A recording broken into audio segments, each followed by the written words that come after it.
Hello everybody, thanks a lot for joining. As you know, this is the fifth session of a series of workshops about the unconscious mind. In my last video, we saw it was the final video about the interpretation of dreams. In these coming sessions, we are going to see why do we get sick.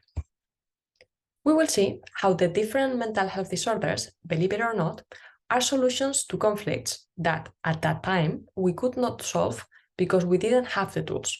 And in order to do that, let's start by having a look to how we become human beings. Let's go back to the Oedipus complex. Remember we said it is the process through which we become human beings. How does that happen?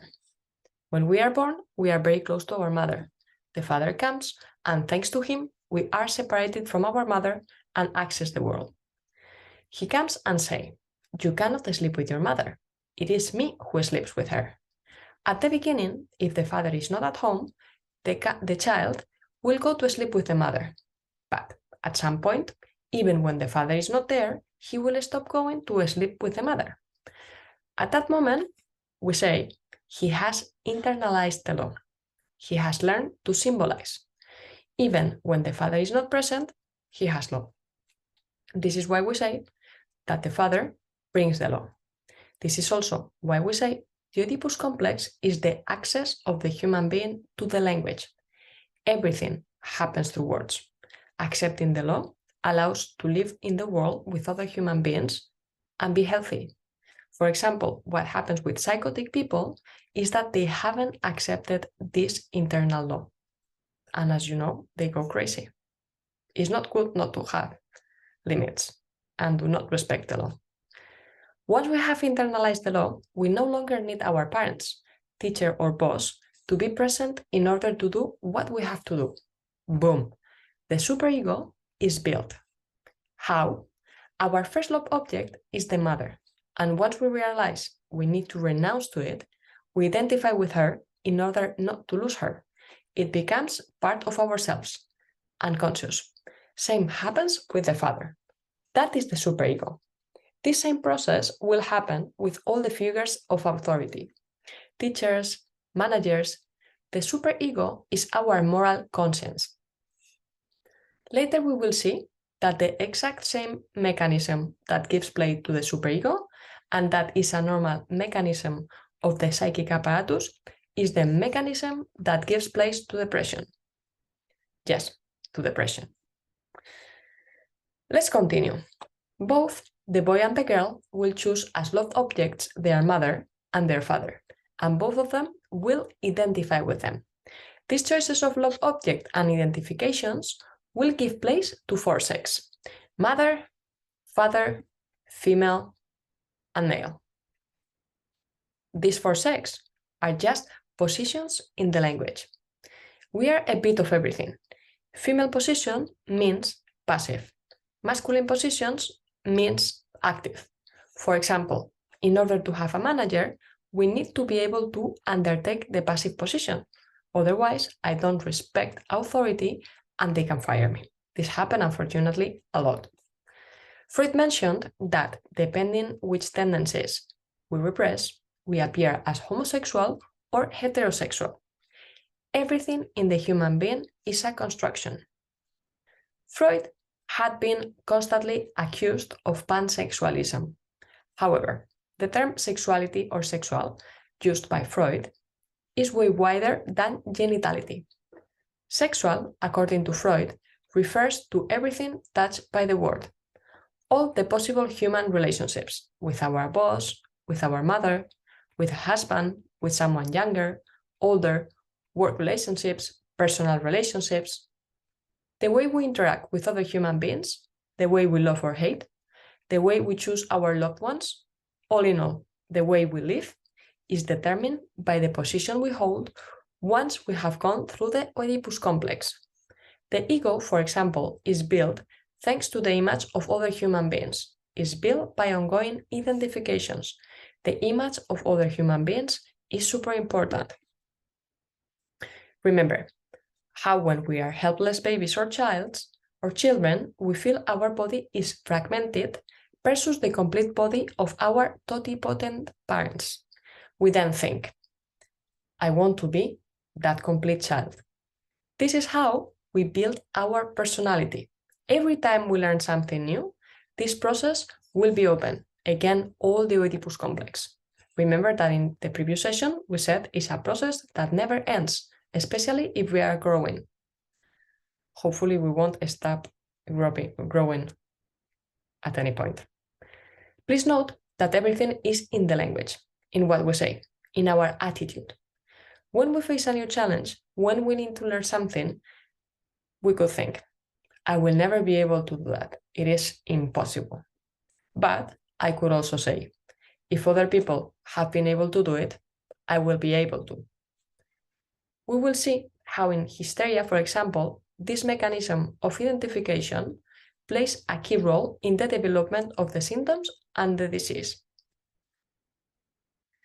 The ego has to please reality. We can't do things when we want. We have to wake up to go to work and we don't like it, we still have to go. The superego is our moral conscience, as we had seen before. It has all the identifications of the figures of authorities. And finally, the id, which is all unconscious, is the cauldron of drives. We will see how in obsessive neurosis, the main affect is guilt. This is because the superego can be sometimes very strong, very cruel. Every time we surrender to the command of the superego, the unconscious guilt becomes stronger and stronger. I bet some of you suffer from this, and if you are in therapy, I hope this is getting better, but this is very common. We are capable to do less and less things the more we surrender to the superego. This is why we need to treat the unconscious guilt. The more we obey its demands, the stronger it becomes. So I don't recommend it. As you can see, the process of becoming a human being, it is very complex. Everything in the human being is a construction. At any step of our psychic constitution, we can experiment conflicts and get sick if we don't have the tools to overcome them. And we are in constant transformation. Our constitution never really finishes. Psychoanalysis gives you the tools so you can be successful, happy, and healthy.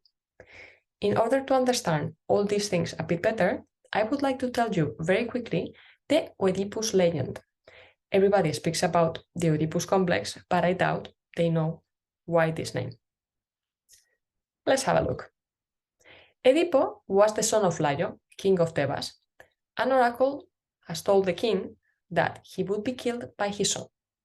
The king, trying to escape his destiny, abandoned the baby in the mountain, hoping he would die. However, the baby was found by a shepherd and handed to the king of Corinthia. He named him Edipo, and he treated as his own son. Edipo didn't know he was an adopted child, and when an oracle heralded he would kill his dad, to avoid doing so, he left Corinthia. However, in his route, he bumped into Laio, his biological father. He thought he and his companions were some robbers and killed him.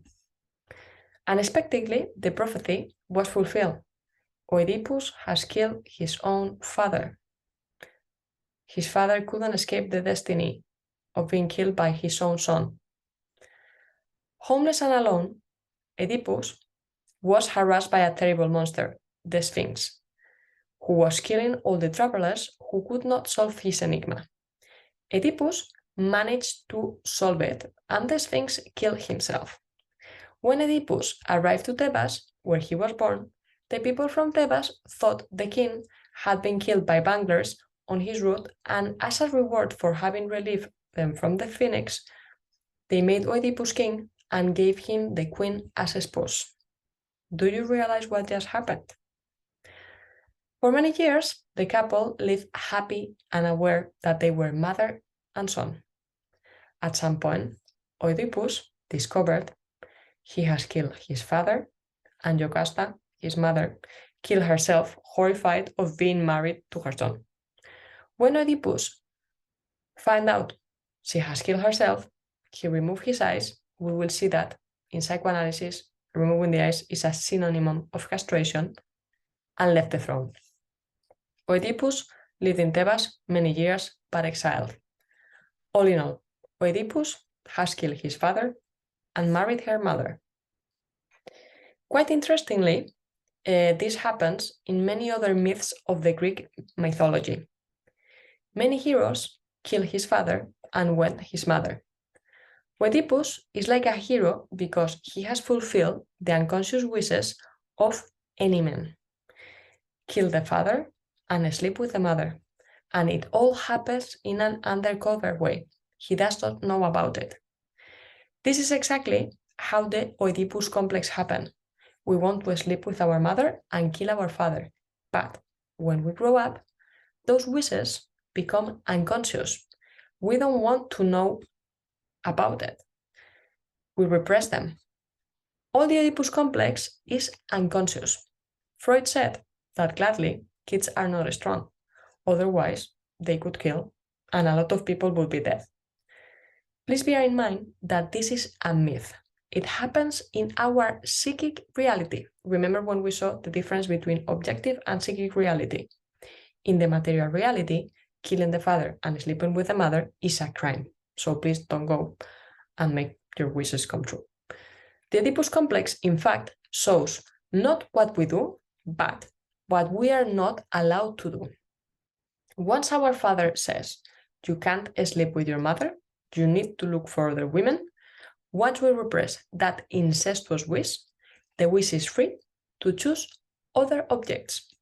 That unconscious wish will be the engine not only of dreams, but of all our lives.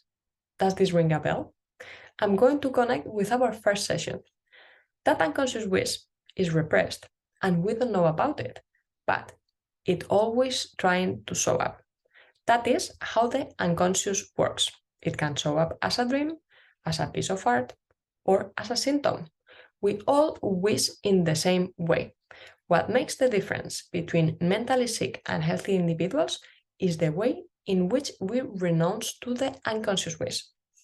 Mental illnesses like neurosis, psychosis, hysteria, phobia, depression, psychosomatic illnesses, obsessions, they are all different psychic positions, structures the individual undertakes against a human and variable truth.